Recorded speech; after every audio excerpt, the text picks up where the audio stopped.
Get ready. Hey there, Marvel heroes, and welcome to the very first She-Hulk Attorney at Law review. So we're going to crack on with reviewing this series, and I shall do it almost every week because I'll do my very best to do the reviews. So it did air yesterday, which is the 18th of August 2022. So today we're going to have a little look at what I thought of it really, and do get involved in the comments down below, and we will have a chat in the comments about what you think. But let's move on over to me. Hi guys. So yes, She-Hulk Attorney at Law, episode 1, which was titled a normal amount of rage. So this is her origin of becoming She-Hulk, and it didn't take very long at all to do the origin bit, which was brilliant. You don't want this big, massive, long origin story about it. It's like kind of Ms. Marvel was a longer one, but I think that kind of needed it to be that long origin story. And with Moon Knight, you do have the origin story in there, but it's like it's further into the actual I think it's something like episode 5 or 6 you actually get the origin of how he became the Moon Knight. But I thought this was a great way of introducing the character. We won't be going into the spoilers just yet, hold on to your horses, but yeah, just to let you know that there might be spoilers in the comments down below, so please do be careful when looking at those. So what can I say that's not spoilery? I thought, first of all, as an overall, it was a great first episode. I enjoyed the humor. Yes, some of the humor is a bit try-hard a little bit sometimes, but I did enjoy the overall humor. Mark Ruffalo and Tatiana Maslany, they were amazing. They bounced off each other very well, especially when it was difficult with the CG and things like that, because obviously there's no spoiler with this. If you've seen Endgame and the trailers for this, he's Smart Hulk in it, so it's pretty much she has to act to the golf ball, pretty much. I think it'd be interesting to see the Marvel assembled once it's all done, to see how they were filming those bits and bobs for it. But yeah, I thought the music suited it well. It was subtle in there, and it was poppy, like not poppy, but it popped when it needed to as well, which is great on that. What else can I say that's not spoilery? Oh yes, that's fine. Looking at my points, but there, it's got a clear target audience. It's going back to that teenager, early 20s type target audience, where if you're people like me, who's a bit older than that, can still watch it and enjoy it. Whereas Ms. Marvel seemed to be more for a teen and maybe pre-teen audience. This I thought was back to standard Marvel family throughout the family viewing. So I enjoyed that they went back to what we know of, because like Moon Knight, the target audience was confused. It's like it was dark and gritty and brutal, yet some of the dialogue in it was just quite childish. So I don't think they knew who they were hitting at there. But this one definitely is hitting the right ones. There's quite a bit of fourth wall breaking in this. So if you like Deadpool, I think you will enjoy this, because it does have that bit of fourth wall breaking, where they talk to the camera and talk directly to the audience and not just like to themselves and stuff like that. So that was really cool. Now with the acting with Tatiana, it's like I thought she was really cool. It's like I don't know much about She-Hulk really, but she is a strong lawyer, competent, very competent lawyer, and she hates being talked down to, especially by men and things like that, which is is in that kind of industry. I'd imagine, I don't really know any, but I'd imagine that they would always be talking down to the women and stuff like that. So it's great empowering them there. I'm just trying to think of what else can I say.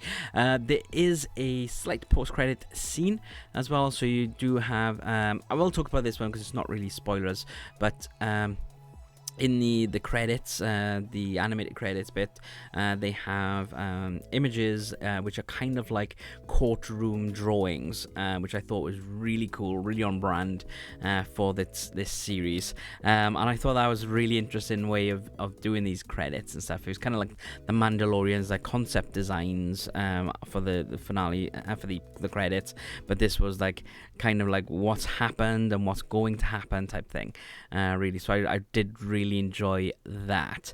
And just after that, there is a little tiny scene after this. So once the credit comes up, don't stop it, just plow through it, and then it'll do its scene, and then you can turn it off then. I am going to start talking spoiler territory now, so please do pause the video if you haven't watched it just yet and you don't want any spoilers. Go watch it and come back and then pop some comments down. But if you are fully okay with having some spoilers and stuff, then let's get to it. So talk a bit more about the fourth wall. Tatiana, or Jen as the character is talking to camera first of all, but she's not actually talking to you. She's reading off her lines for her colleagues that are in the room, but she is literally looking straight on the barrel at you while she's giving her a spiel, and she's practicing for her closing argument in the courtroom. And then when that little scene is about to end, then she does turn the camera and say something about like, this is a lawyer show, but to get to where we are now, you need some context or whatever, and that's where it goes into the origin parts of it, and that is the vast majority of the rest of this episode, which is good. I enjoyed it. It just had one episode just to get everything together, and it was only about 35-40 minutes this episode, so it was a nice length to wrap everything up. So she's with Bruce because they are cousins, and they're in the car having a bit of a get together or whatever, and then the interesting thing is Bruce is Bruce Banner. He's no longer Smart Hulk as he was in Endgame, because he had a prototype device on his arm that allowed him to turn back to normal. But then all of a sudden, a Sakarian ship appears. Sakarian is from Sakaar, which is the planet in Thor Ragnarok where Hulk was. So that was a quick fleeting thing, and they do mention it like, oh yeah, it was a Sakarian ship. Somebody must need help. But that was it for the rest of the episode. Nothing like, oh my god, that was a spaceship and blah blah blah. It's like, it was kind of like, just like, oh yes, it's a Sakarian ship. Yeah, somebody might need help. So who was in that Sakarian ship? Was it Jeff Goldblum? Or was it another character needing assistance? I hope we will learn more about that in this series, and they don't leave it for a Hulk movie or something like that, where it's like, no, it needs to be done now, I think, really. Yeah, so that was pretty cool. And then they have a crash, because this ship just turns up and then crash, and she cuts herself, but he also cuts himself, and she helps him out of the car, and that's when their blood mixes, and because she's got good DNA, just like old Brucey boy, she turns into the Hulk. So that was pretty cool. And then she does wake up then later, and she's wearing, or she's got clothes put out for her, and it's a Led Zeppelin shirt, and instantly I thought Tony Stark. He wears stuff like that, and then you see an Iron Man mask that's broken and stuff like that, and throughout Bruce does mention Tony quite a bit. So I think he is still grieving for the loss of Tony, because obviously Tony and Steve are no longer around now, because Steve disappeared to live his life in the past, and just stopped being Captain America. So I thought that was a nice little touch to nod at Tony Stark quite often there, really. What else was there? It's like Bruce is very blasé about the spaceship. So he takes her blood and he destroys his throat because he's afraid that somebody might synthesize it and then turn it into another Hulk, like the Abomination and things. And I do believe Abomination is in this series, so they will have a bit of a fight in there, which would be quite interesting because like Smart Hulk isn't like big massive Hulk to me, so that'd be quite interesting.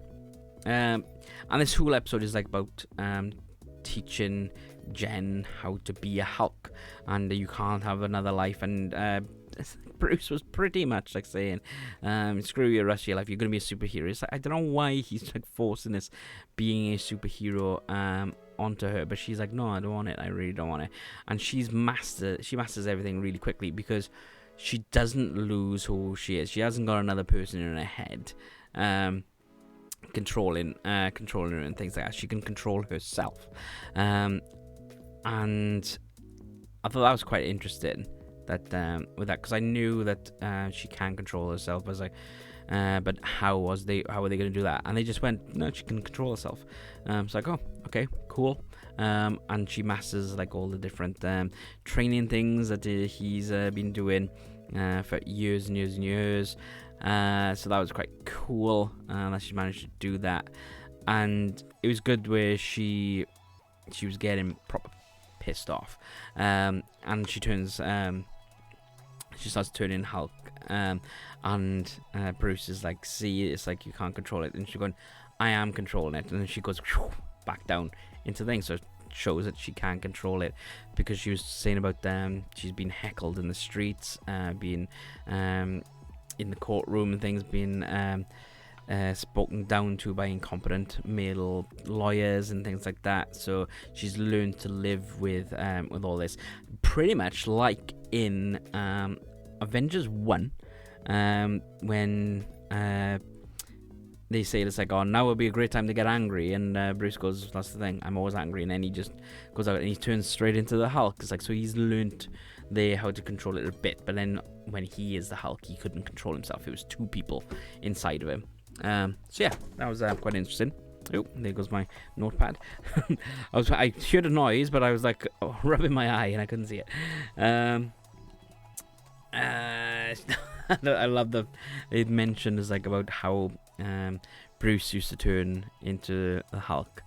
I used to turn back into Bruce after being the Hulk, and they do mention about Natasha's lullaby, and Jen was like, well, how did that work? And he's like going, I don't have a great explanation for it. It's just kind of like, yeah, it just worked. Yeah, so stop wondering how it worked. It just worked. Who knows how it worked. But yeah. There's lots of like really cool little one-liners and stuff, like spandex is your best friend and stuff like that. I did think though that the CG in it was far better now than the teaser trailer. I knew that they were going to change it. It's just they wanted to get that trailer out, so they did, and then everyone kicked off about it and said it was really bad and blah blah blah. It's like it wasn't really bad, but it was a little bit off-putting. But I thought now it's really good, the way that they've refined it and things like that. So it's yeah, it works a lot really. So have a quick little look at my notes now. Yeah, okay.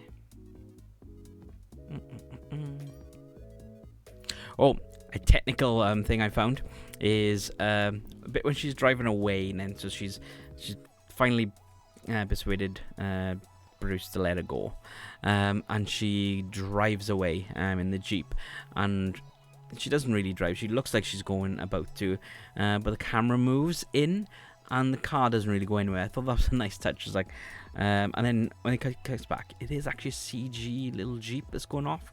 So I don't know why that is really, because she was human thing. So who knows? Maybe she can't drive. And that's why they did it. I really don't know why they did that little trick and then use CG for the Jeep. Quite interesting. It'd be interesting to see that again on Assembled, the making of the She-Hulk. Right,